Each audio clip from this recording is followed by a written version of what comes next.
Hello, how are you guys?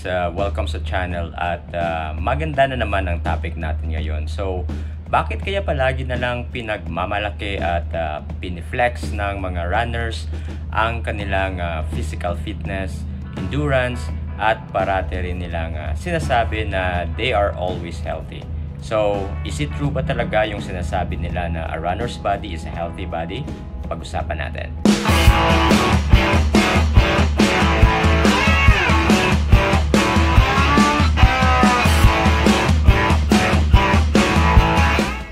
Alright, so welcome back guys. So una sa lahat, pag-usapan natin ang cardio health. Alright, so yung mga runner daw kasi ay may malalakas na puso. Okay, kasi pag tumatakbo daw sila, nag-i-increase yung heart rate nila na nagpapump ng blood sa buong katawan na mayaman sa oxygen. Okay, so pinapalakas nito ang heart muscles, pinapababa ang blood pressure at pinapaganda ang circulation that lowers the risk of heart disease, stroke, at iba pang heart issues. Alright, so ang ikalawang pinagmamalaki nila ay ang lakas at tibay ng kanilang mga muscles and endurance. Right, so ang running po daw kasi ay nag-i-engage sa iba't ibang muscle groups all throughout the body, including the legs, core, at even yung arms. So over time, sa continuous or paulit-ulit na ganitong motion, it will strengthen their muscles, tendons, and ligaments that will lead to overall endurance and physical strength. So aside sa na-enhance nila yung kanilang athletic performance, suportado rin yung mga joint health nila at nare-reduce nila ang mga risk na magkaroon ng injuries. And sunod na pinagmamalaki nila ay ang weight management. So, ang pagtakbo po daw kasi ay isang napaka-effective na aerobic exercise para sa pag-burn ng calories at pag-shed ng mga excess weight.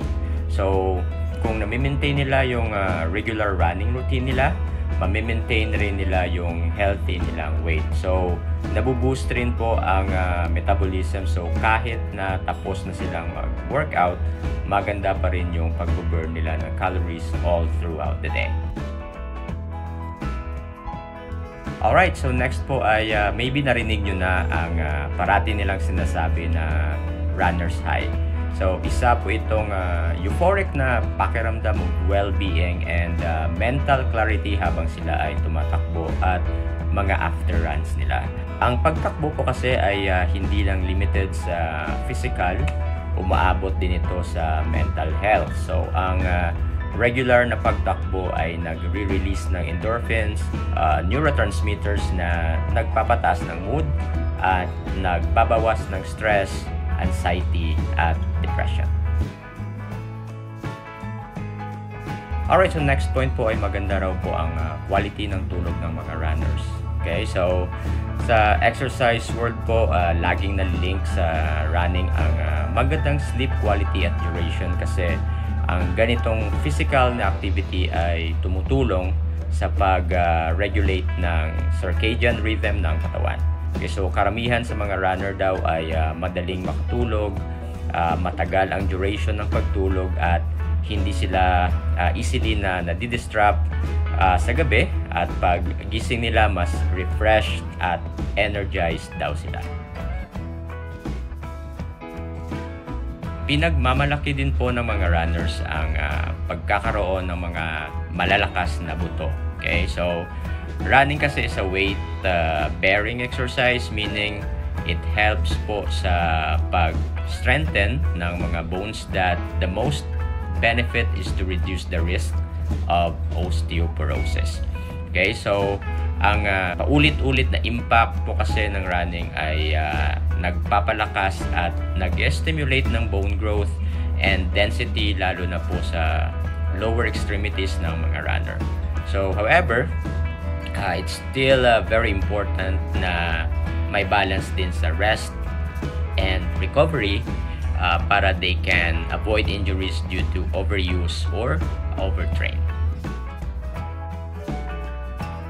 Alright, so ang panghuli po sa listahan natin na pinagmamalaki ng mga runner ay mas mahaba raw yung buhay nila compare sa iba na sedentary yung lifestyle o yung mga hindi aktibo.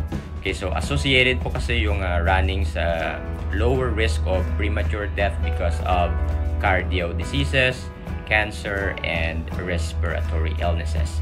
Okay, so pag runner po kasi kadalasan ay mayroong healthy din lifestyle. So, bawas yung level ng stress na nagko-contribute para maging mas humaba ang kanilang buhay. Alright, so dito na lang po muna yung kwentuhan natin, pero pwede din po natin i-continue yung kwentuhan natin sa comment section. So, palagay nyo po, agree po ba kayo sa mga pinag-usapan natin tungkol sa mga pinagmamalaki ng mga runners na a runner body po ba is a healthy body po ba talaga? Alright, so kwentuhan po tayo. If gusto nyo po malaman kung ano ang nangyayari sa katawan nyo from 0 to 1 year of exercise, you can watch this video po. Okay, so see you soon mga titos and titas. Always remember to stay safe, stay fit, and see you on the road.